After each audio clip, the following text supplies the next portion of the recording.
Each man and woman, when perfectly educated, become an epitome of the history either of his or her own race or of humanity as a whole.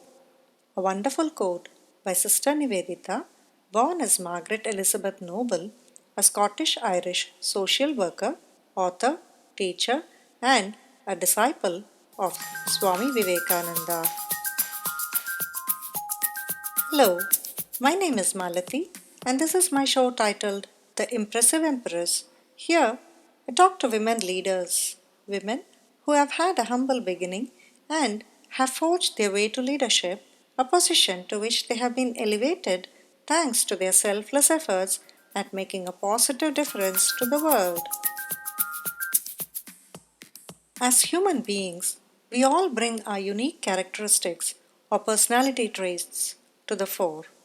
A successful leader holds on to this uniqueness, ever curious and open to new ideas, while staying true to the principles and values that matter the most to them. Our today's guest is one such leader, a social leader, Mrs. Madhuri Sahasrabhudde from Pune, India. She currently lives in New Delhi with her husband. I was fortunate to meet this humble and charismatic lady when she visited Frankfurt, Germany. She was on a first of its kind tour called the Mothers on Wheels Tour with three other women. The four women, all of them mothers, traveled through 23 different countries, covering 22,000 kilometers over a period of 60 days from New Delhi to London. Listen on as we discuss about this tour and many other topics, but most importantly, we delve into what makes Madhuri the impressive empress. Good afternoon, Mrs. Madhuri. I'm so happy to invite you to our talk show titled The Impressive Empress, where we are talking to women leaders from various walks of lives, trying to understand their journey to becoming a leader. Good afternoon, Maltiji. The same thing is here also. I'm also very much excited to talk to you regarding the impressive empress. Yeah. I want to explore more about it actually. Can you please introduce yourself? I'm Madhuri Sahasrabhudde. My maiden name was Madhuri Kale. I'm born in Maharashtra and education-wise, I'm BSc, MA, BEd, that is graduation in science, then sociology, masters, and teaching professional, so BEd degree. I was with the school teaching for a long time.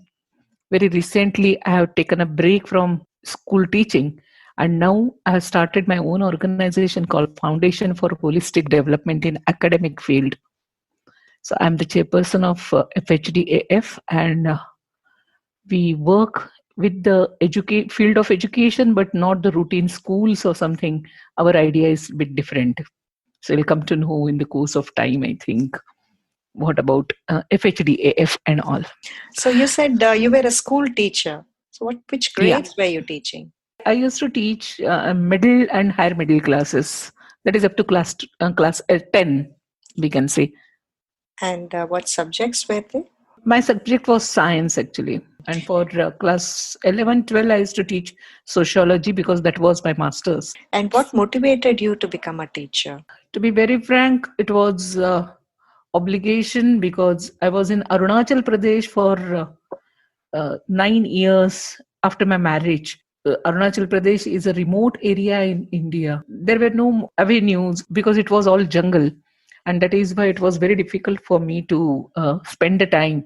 So somebody asked me that you are educated, why don't you explore teaching? And why don't you join my school and teach the students? It was an orphanage actually. So I started teaching the kids in the orphanage. And I was not expecting any salary from them. Actually, I was not taking any salary from them. And that is how actually I started my teaching. And once I saw the happiness on the students' faces when I used to explain them some concept of even simple digestion. And they used to understand, oh, this is what happens inside our body. and that spark in their eyes that they have understood something, really it used to give me immense happiness. And then I decided that I should work with students, with the school teaching only.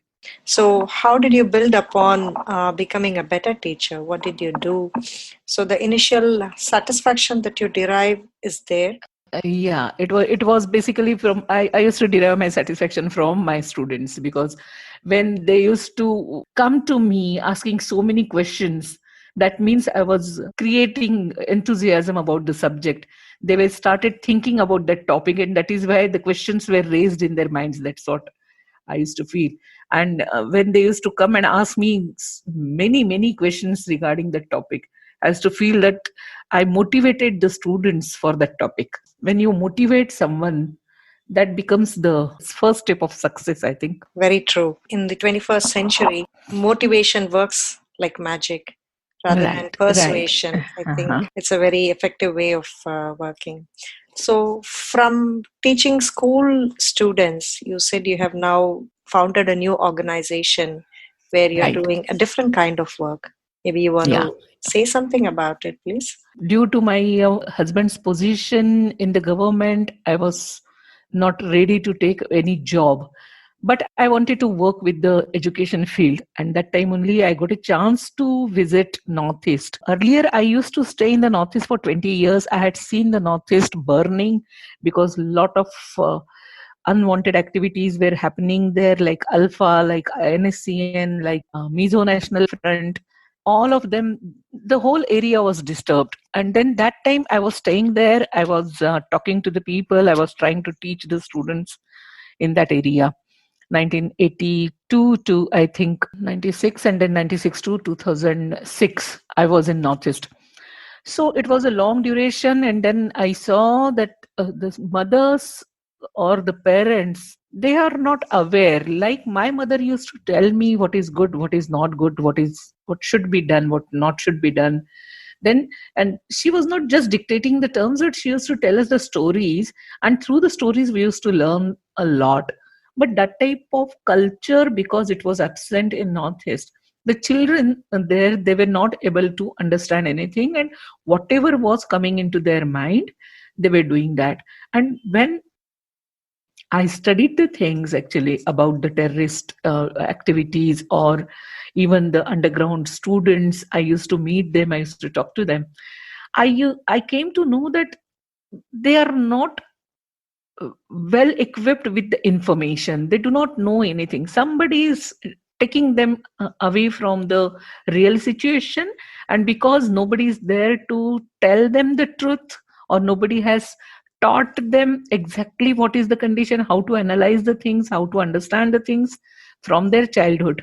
And these things, generally it happens in the houses, and that is what I felt actually. In 2017, after 9 years of gap, when I visited Northeast, I found that there was a huge difference, because by that time, many organizations were working with mothers, or we can't say mothers, but they were working with women. And the girls' education was proper, girls' education was increased in the percentage.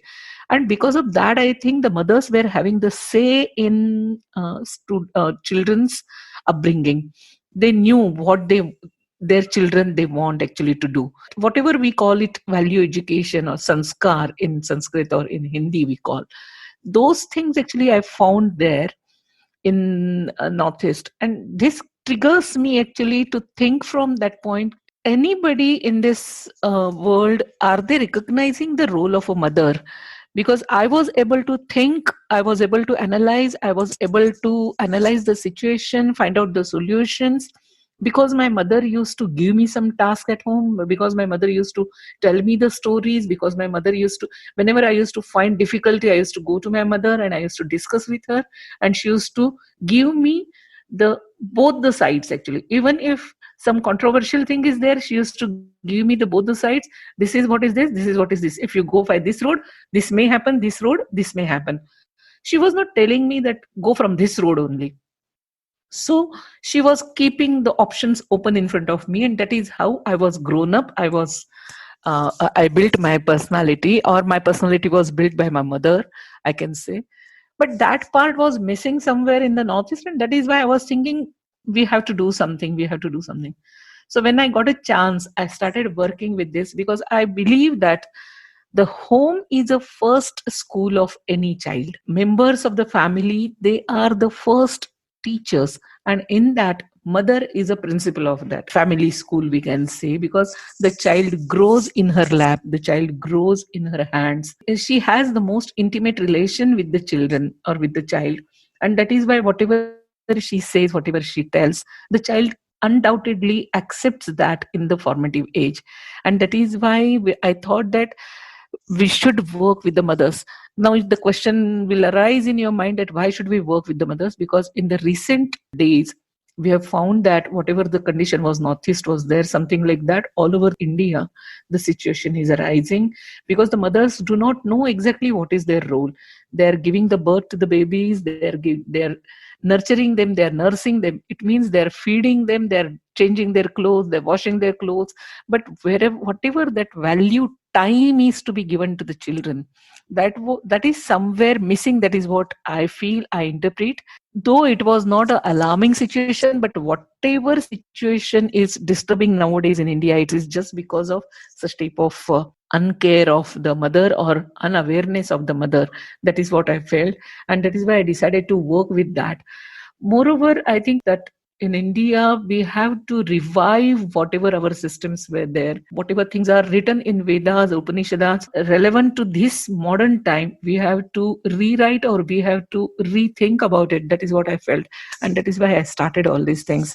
This is what is a small introduction of my organization also, and why we decide or why we believe that family is a first educational institute and why the mother is the principal of a school. Nicely said. Yes, Mother is indeed the first university. I remember there is one shloka which attributes Mother to be equivalent of 1 lakh acharyas or something like Acharyas, that. right, Yeah. right, right. Yeah. So Mother plays a very important role in the development of the child, not just in caregiving, but in the Definitely. emotional and psychological wellness of a Mm. person. And I'm very glad that you're doing a wonderful service. Thank you so much. And Yeah. do you have any mentors who are guiding you in this? We can't say that this is something like I'm having a mentor or I have discussed with someone and all. I just started that, and then I started discussing with the others. It's my personality, I think, that I start doing the things and then I jump into the water. I start swimming and then I ask people that, am I on the right path? Am I doing correctly? Am I swimming correctly? That is what is my personality. I have one person in my life, actually, he is very just equivalent to my father. He used to tell me that, why don't you read the stories of or the books written by Bhagini Nivedita? I started reading her books and I came to know that they are so wonderful books actually. That gave me kind of, I think, motivation that gives me whatever doubts are rising in my mind actually. Once I start reading Bhagini Nivedita's literature, the answers I get automatically. But my mentor, of course, Mr. Sadashirao Devdhar, MSc gold medalist in physics from Pune University. He believes that every person can change provided we give them that type of environment, give them the information, right information and environment. The person Mm-hmm. can be changed, and we can change every person, any person. That is what he believes. And he believes that development, or whatever nowadays we say that India needs to develop or any country needs to be developed, what is his mission? That every person, if he changes, then automatically the society is going to change. If when all the societies will change, automatically the nation is going to change. So that is how, from individual person to the nation, he has the theory, and I really like that theory. If we take the example like simple cleanliness, if I'm keeping my house clean, it is not sufficient. All the members of my society where am staying, if they maintain the cleanliness, then the society will remain clean. If all the societies from that town, if they will remain clean, then the whole town will be clean.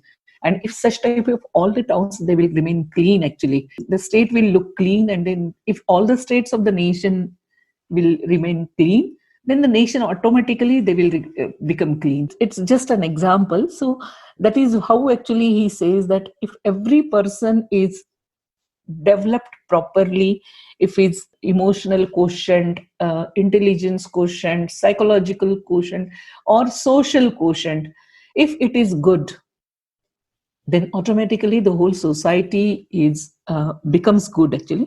And when the society is good, then automatically the nation has to be good. And that whatever he says, it really touches my heart actually. And that is how I've started working with human beings. And it's I know it's very difficult task, because changing human beings are not an easy task. But I have taken that challenge actually, and I'm working on that. Very interesting. I also heard recently an interview with Dr. Kalam, or a speech given by Dr. Kalam, where the nation building should actually start at home. And I'm glad that you're doing this kind of work with individuals, trying to change their perspective about life and about the Right, society. right. It's a big challenge as I see it. How Yeah. did you prepare yourself from being a school teacher to becoming someone who is able to create an impact in the society? As I told you, I like to read her books, Bhagini Nivedita's books actually. That really gives me so many things actually, and it gives me right direction. Then give me guidance many times. Every individual is having something speciality of his or her personality.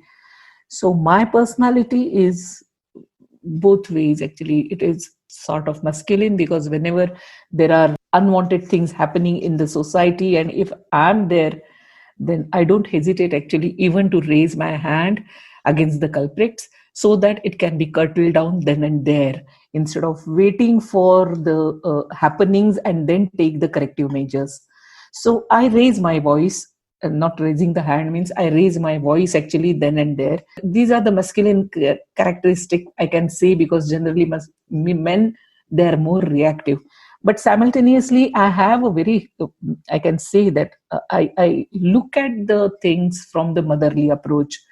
So if anything is happening, then like we treat our children. If he is going near to the fire, we don't explain the child, our own child, that don't go to the fire, don't go to the fire. Either we take out the fire from there, or if he is going to touch the fire, we will remove his hand from there. Even if he is insisting to touch, then we will hit his hand and take him away from the fire. So as that motherly approach is there for such type of things, if we consider a society also, we have to have that type of motherly approach wherever and whenever it is necessary. The strictness in the reactions, simultaneously a motherly approach to understand the situation and then tackle the situations afterwards properly, explaining them the details of whatever what may happen to them and all. So those both the things are there with me, and that is what I have found out in my personality. Because now for a long I'm working with those, and many times self assessment we do, and then that is what. So motherly approach, and I think this reactionary approach. If somebody says me that don't do this thing, don't do, then I feel that that is a challenge to me. And it is something like a ball, when you throw it down or push it down, then how it bounces back. My personality is something like that. I bounce back. So whenever something is doesn't happen properly, or I'm not getting that proper answer, or any situation I'm not able to, or somebody is purposefully pushing me down, then I come back with bounce actually. And because of my that nature, I think many times I have achieved success, but of course with a lot of pressure and all. But yes, that is what actually I do. In your journey, in your transition from being a school teacher to becoming the social leadership role that you have assumed, what has been the biggest challenge in this transition, and how have you overcome that challenge? I'm fortunate enough actually, because my husband also is having the same characteristic like me. As I think about the society, fortunately my husband also thinks about that same way, and that is why his support was always there with me. My challenges were about my anger, just now I told you that that masculine trait is there in me.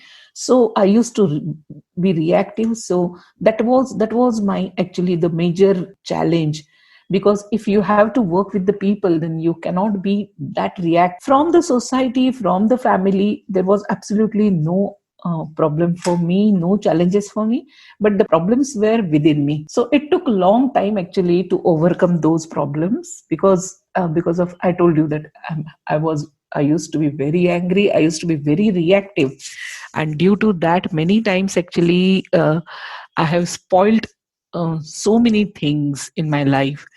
So controlling the anger, for that actually whatever our Indian tradition is there, that meditation, that has really helped me a lot. I generally sit back, think about it, and try to understand the situations properly, and that help that gives me actually, when looking inside has helped me to overcome my anger. And this was the major challenge for me, because ideas and all other things, creativity, I was good at, but anger was spoiling everything. But once I overcome that, I started achieving my goals actually. Very nice. So, introspection has been the key for you. And Right. as you introspect, is that when you get your most or the best creative ideas? No, introspection gives me actually something like pinpointing every time in my mind that I had done something wrong that time. I should not behave like that. I had done something wrong that time. I should not behave like that. So it has become now a habit. Where do you get your ideas from, your best ideas from? When I see the situation, social situation, then I somehow, I do not know, but I feel that if we work like this is going to happen quite good. Like say for example, I can give you an example of my this thing journey.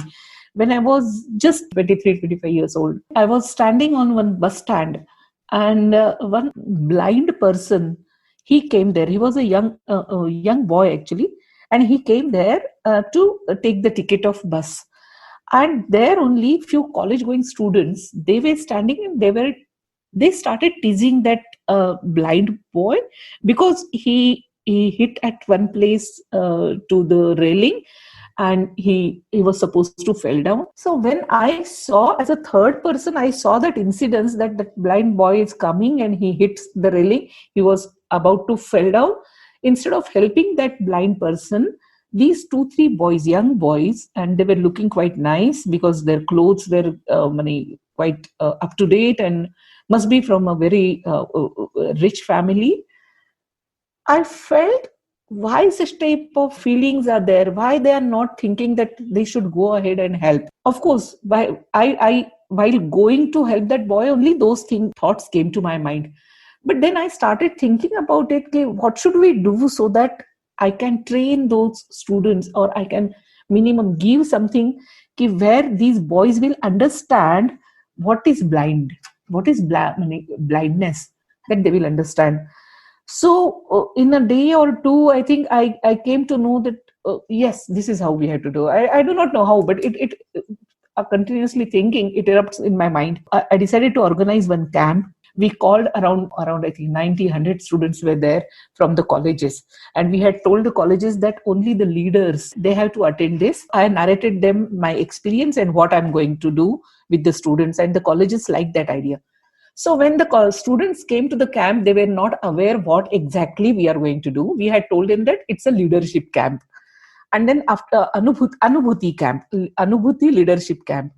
So Anubhuti means, it is empathy. On the very first day after the introduction and all these things, I asked them that now there will be a game, and the whole day we are going to close our eyes and we are going to stay in the campus.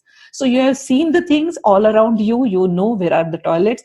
You know where you are sitting. You know where your rooms are there. You can go there because you have seen it. So we are going to do that.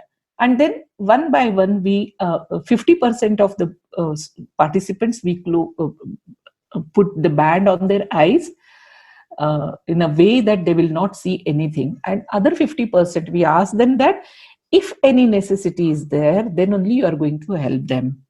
Okay. And then we kept them for almost 6 to 7 hours.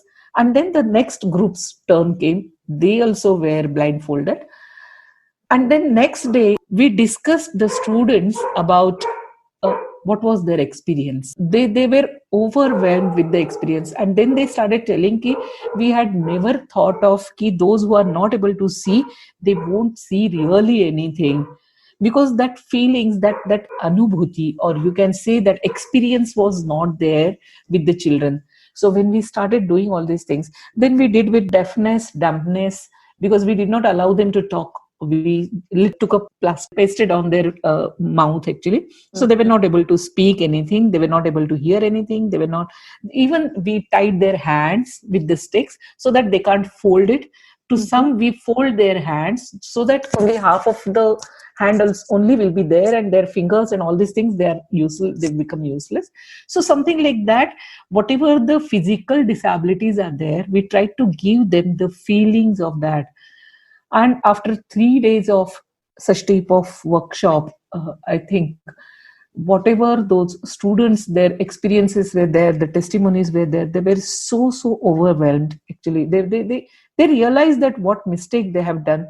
And after that, I do not know what change it has brought, but I think till I was there for 3 years, I was conducting such type of camps to bring that awareness. And slowly, I think I could able to change few of the youths. I can't claim that everybody has changed or something, it's not possible also, but whoever came to the camp, minimum I did my best actually. So I gave them a different type of vision, I can say that, looking at the disabled, what exactly they go through. And if 30 for 300 400 students also have learned something from it, it's also a big change in the society. That is what I feel. So this is one example actually. And such type of things, when I see something disturbing, the ideas, they come to my mind, and then I try thinking about it, I try to discuss with others actually, and that is how we do. And that is Mhm. how I do with my organization. Learning by doing, Learning by definitely. I doing, yeah. think In for the teacher, in the teaching line, learning by doing is the learning by doing, yeah. I mean, the children also learn quickly from that right, when there is a right, practical demonstration. right, And right. I also see that your reactive behavior in this way is actually helping the society. So I think you should continue Yeah, to do. always. Yeah, that is a positive part. I think I can say that some people say that it's a half filled glass or half empty glass. So you are looking from half filled glass, positive attitude. So nice, so nice of you. Yeah. So, in all this, how did you manage your family? Because any work that involves the society takes a lot of our Yeah, personal time and personal space. Of course, you right, mentioned that you had I mean, you have a very understanding husband, a very supportive husband. But right. what about your children? What about the extended family? So, being a woman in India, a lot of expectations from so many quarters. Yeah. How did you Uh, manage all of this? I think I was not doing any job anywhere. When I did this Anubhuti camp, also when I was working with in Assam and Arunachal Pradesh, when I was doing some activities, also when I was running one NGO over uh, in Assam for the women, destitute women, also it was all it was because it was not a job and it was my own creation. I was having a freedom actually. So wherever I used to go for some meeting or for something, I used to take my children. And even now also, wherever I work, if anybody is bringing their children to my meeting, I say that if you are a mother and if you are coming here, if you bring the your child to the meeting, I don't mind. Because the woman, if she's a mother, then she's a mother first. She has to take care of that. Along with that, then she can do another thing. Another aspect of this part is when the child comes to such type of meetings, when he or she listens, unknowingly they understand so many things actually. And they that uh, uh, unconscious mind keeps on listening, keeps on understanding the situation nearby. and that is why it helps actually in their own personality also. So when Absolutely true. Yeah. and that is why whenever I used to go for some work, my children always, they used to be a part of my team. Like in Assam, I used to run one NGO for destitute women. So we used to have a handloom industry type of money, handloom centers.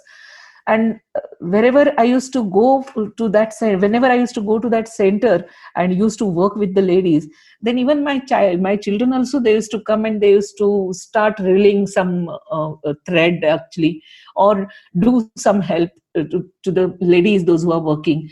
And that is how actually that sense of belongingness or sense of responsibility also, it created in my children along with me. And because they were busy in such type of activities, and or they used to play with the children, there was a family atmosphere always wherever I worked. And that is why I was not at all worried about my children actually, what they will do, how they will do, and all these things. So that was the best part.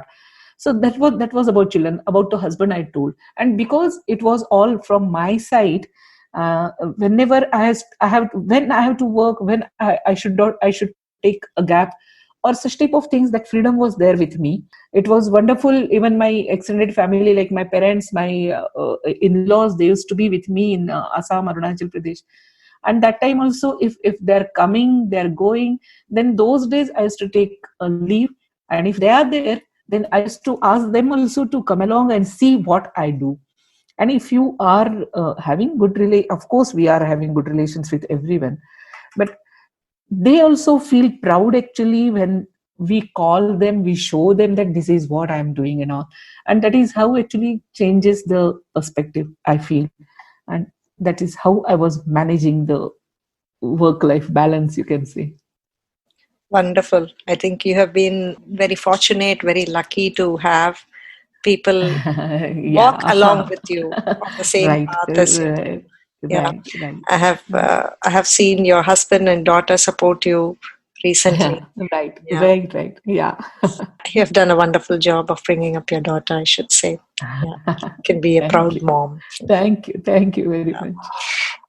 So, do you think there is a difference in being a woman or a man in the kind of work that you are doing? I don't think. I really don't think. Whatever the work is there, a man or woman, he has to do it properly, and that's all actually.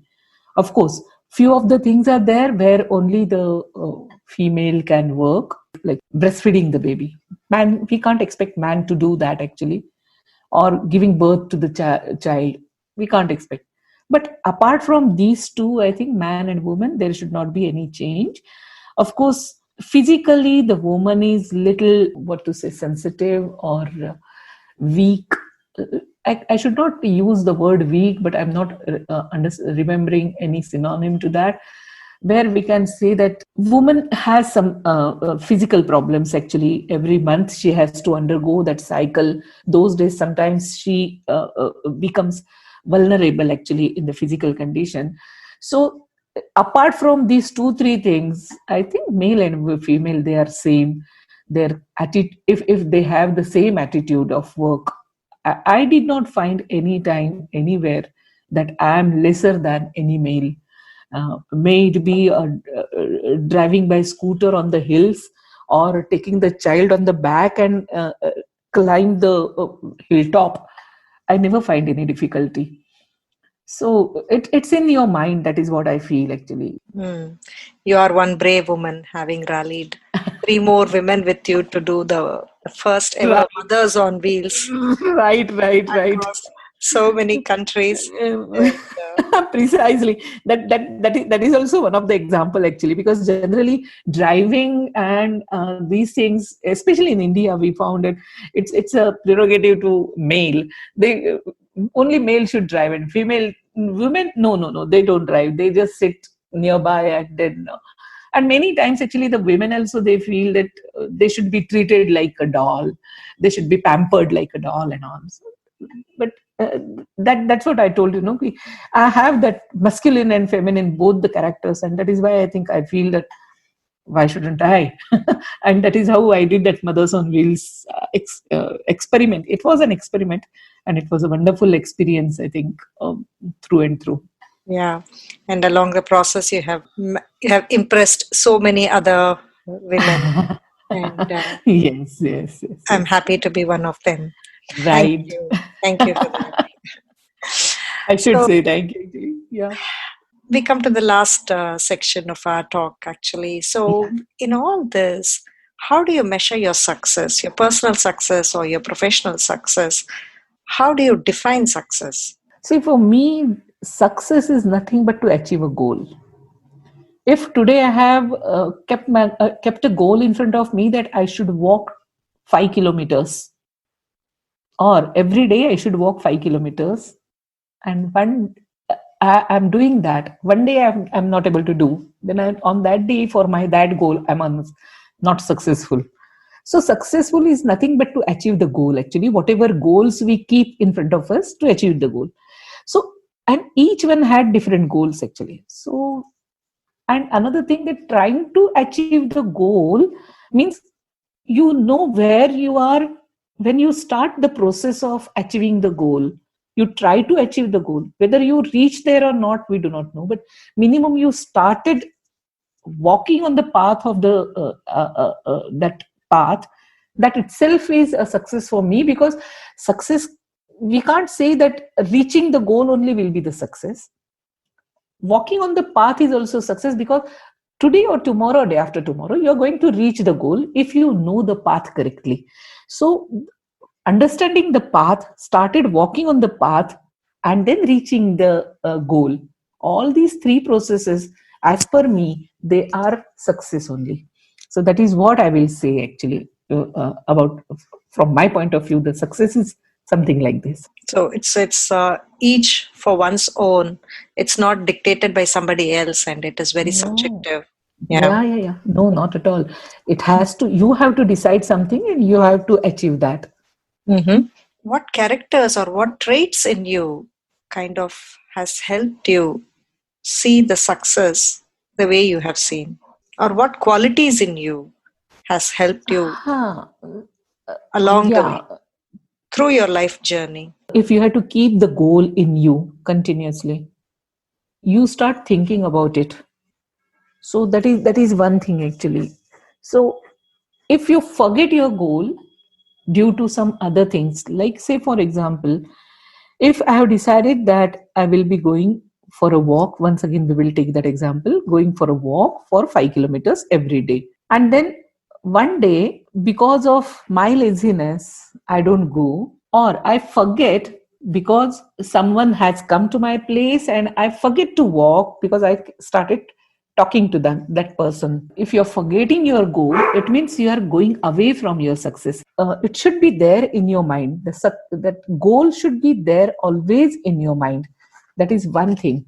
Then when you start thinking about the goal, automatically the roadmap comes in front of you, because when you start thinking the probabilities, and then when you see the probabilities and you start working on the probabilities also, somewhere it comes to your mind that no, here some hindrance will be there, afterwards I will not be able to go there.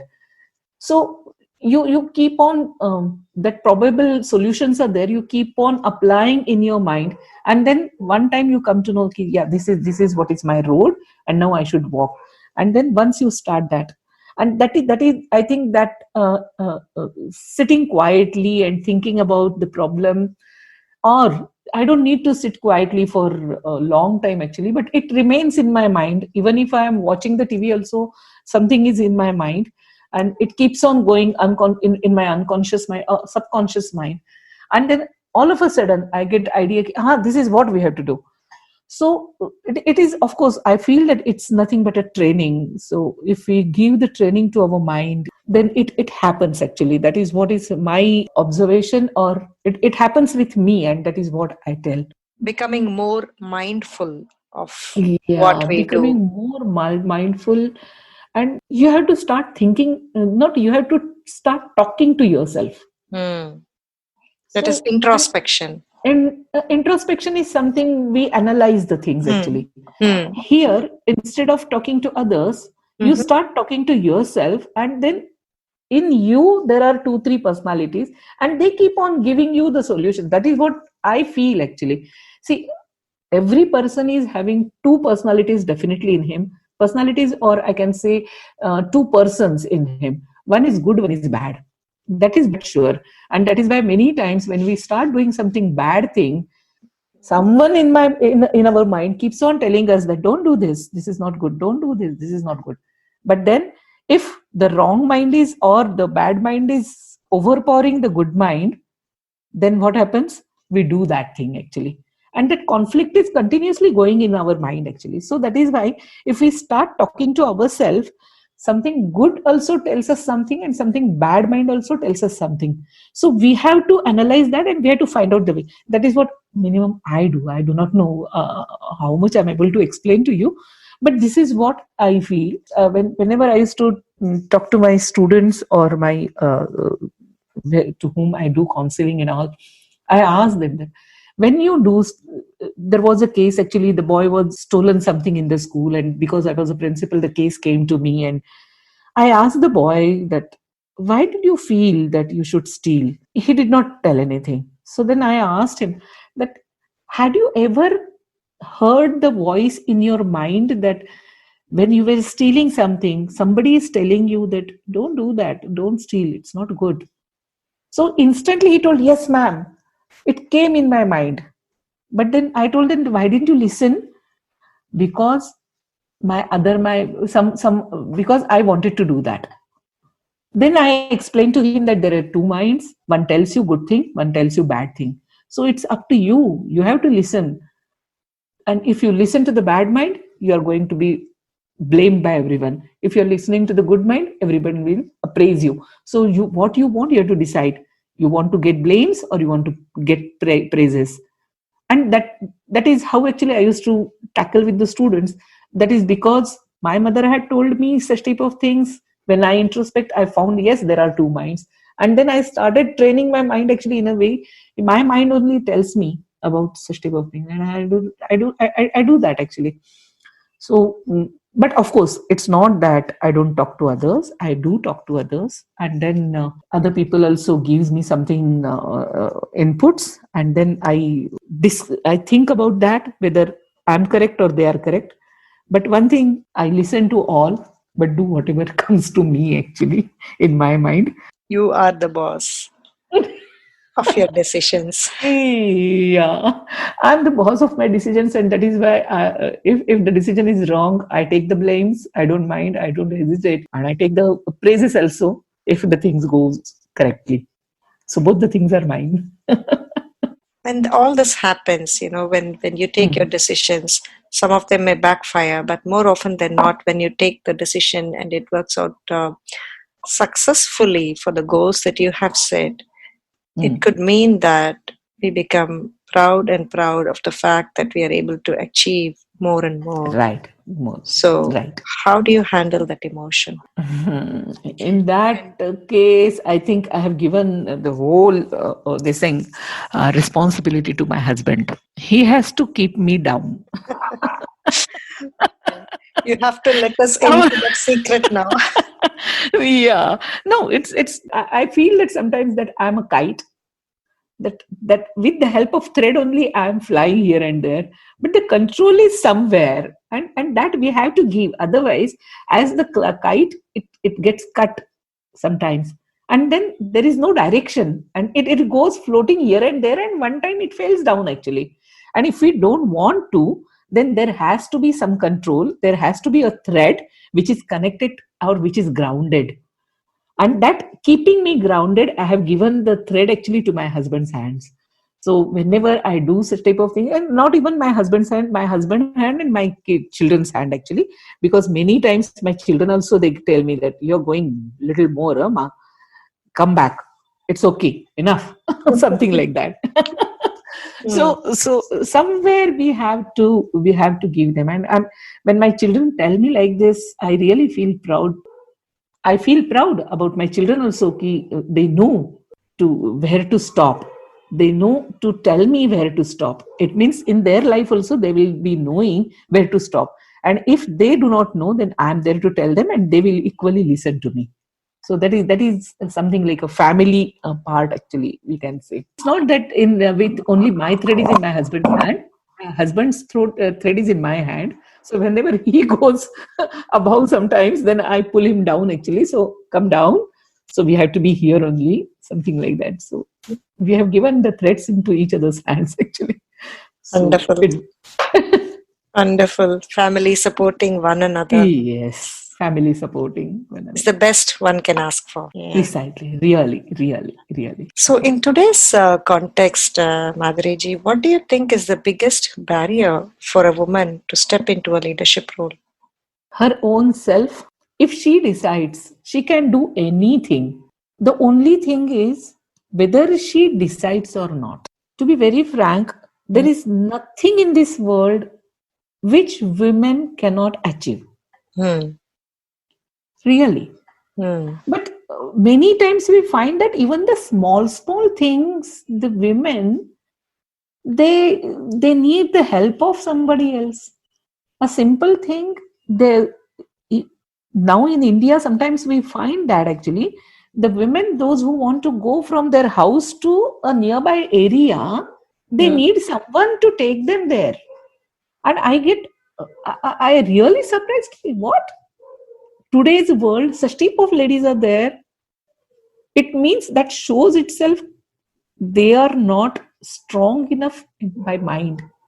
Of course, I don't blame the ladies or such type of women, because I think their upbringing is in that way, most probably, or they might have got some experience, that is why, but they have to overcome it.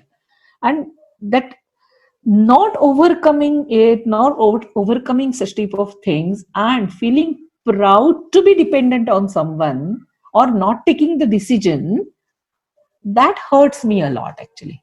That really hurts me a lot. I do not know why they do, but there are. And that is why I feel that anything the woman can do, if she decides to do.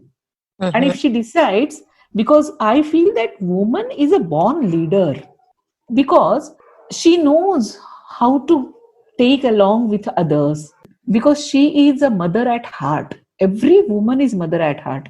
And because she is a mother at heart, that motherly attitude, motherly approach is automatically in her. She has to understand that, and that is the thing. And if she understands, then she can take along anybody with them, actually. She can change their mind, she can change their lives, she gives them the directions. So automatically whatever she has to achieve, she achieves. So nobody can stop her doing all these things. Only thing whether she wants it or not. It's herself only. That is what I feel. I think more often than not, this is what many people are saying. So, one has to decide for oneself Right. that they want Oneself. to step up. Yeah. Right. What is the one characteristic that you think every leader should have? I think listening. I feel sometimes that whenever people start appreciating you in the society, you start losing that ability or capacity to listen. That's what I tell, na? Ki that thread has to be in someone's hand. If that thread is not in someone's hand and goes in your head, and you start thinking that who is she to tell me something, one thing. Or if someone is coming to explain say the problem, if she's not listening properly, she will not be able to give the solution. But many times we find that they don't listen. They feel that they know the concept, they know the problem. She knows the problem, the leader knows the problem. So that is why if someone is listening properly, then he understands the problem also properly. Another aspect of that, when you listen for 5 minutes or 10 minutes, if you listen to a person who is sitting opposite to you, he had come to you because you are a leader. He was expecting that you should listen and you should give some solution. And that is why in his mind your personality is something like a leader. So if you don't listen, next time he will think Okay, should I go to him? He doesn't listen only. So why should I go to him? It means you are losing your leadership. That is also one more aspect of that. And that is why I feel that listening is the most important aspect of any leader. And take everyone along. If anyone is there who is going with his own ideas, he's going ahead and leaving many people behind, that is also not a good leadership. So as per the speed of the society, you have to go taking along with the society and listening characteristics. I feel that they are a decision making. Of course, it is there, but if you don't listen, then how you are going to take the decision? So the basic problem, basic this thing is listening, because many times we hear that decision making is the major part of leader, and what decision he takes, it depends on what type of results will be there, so leader has to take the decisions and all. But I feel that listening, without listening, you are not supposed to analyze and you're not supposed to take the decision. And that is why listening for me is the most important aspect of a leadership. Again, wonderful answer. So, what would be your advice for the young generation that wants to take up social leadership like the way you have done? They should listen to their inner mind. They should keep on asking themselves about, before reacting to any situation, whether whatever information I have got, is it correct or not. They have to analyze that on their own. Just because someone is saying, if they will start listening to others, then other people are going to take them to the stride. That is why my advice to the youngsters are, listen everyone's, not only one or two people's, listen everyone's. There are 360 degrees angle, and I believe that if you think of 360 degrees, like if I tell you the example, if we look at something, I look from my angle, and that is why the chair which is kept in front of me, I see that the back is there, the front part where the seat is there, then four legs are not four, only two legs are there. If someone is looking from back, he is not able to see the seat part and he is able to see only the back part. So the back, the stretch, the part of back and the two legs he is able to see. The one who is looking from the side, he will be able to see a different form of chair. The chair is chair only, but all those three or all those angles from wherever we are seeing, it's different. If you have to tell the example of, then we know everyone, all of us, we know that example, five blinds and one visionary. Visionary means one who was having eyes. They went to the jungle and they found one elephant. So before telling the visionary, or before telling the those who was having eyesight, they went to the elephant, touched it, and someone told that elephant is nothing but a flat surface.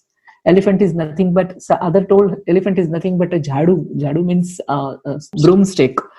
Then other one tells, no, no, no, it is something like whatever we clean in the house, the rice and all these things, it is something like that. The other one says, no, it's something like a pipe. The only one present there who was having eyesight, he knew what elephant is. Though what he makes, he make them sit together and then explains them and then rotate them all over, instead of looking at one place, rotate them all over, and then all the blinds, they come to know what elephant is. Something like that. If we analyze the social situations from 360 degrees, and I will say that 360 degrees are only in one plane. If we look at the situation, if we create the ability in ourselves to look at the things from not only from 361 plane but 360 planes, then whatever that circle is there, we will be able to see it as a sphere, as a ball. So that is what I feel, that that type of vision is necessary for us to create in our mind actually. And it's nothing but training training to our own mind. And without that, don't take the decisions. Analyze the things properly, look from the 360 degrees, and then take the decision. for anything in your life. That is what I will suggest. Amazing. Requires a lot of time and energy. But Right, I think right, as we practice, as we start the training and as we move in that direction, I think we can soon get a grasp of it. right, right. Wonderful talk with you, Madhuriji. Yeah, thank you. Thank you so much for your time and all Are, the thank lovely you. advice that you have shared with us. Gems, actually, I should say. I should say thank you actually for giving me opportunity to express myself very freely in your impressive impress. Thank Thanks a lot. thank you.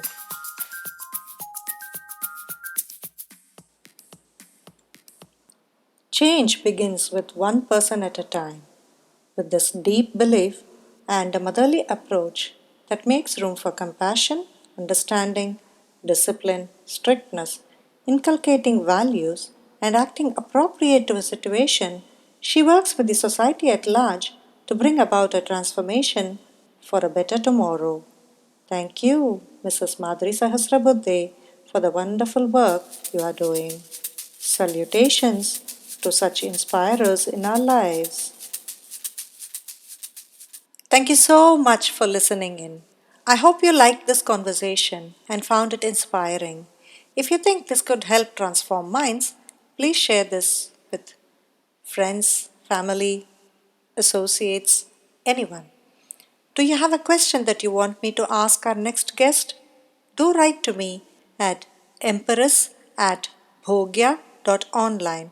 EMPRESS at BHOGYA dot online. I look forward to receiving your comments at bhogya.online slash the impressive empress. While there, you can also get to know about more of such leaders and how you can lead like the impressive empress. Make sure you subscribe and follow our talk shows on Facebook, Instagram, or Pinterest. Bye until the next time and take care.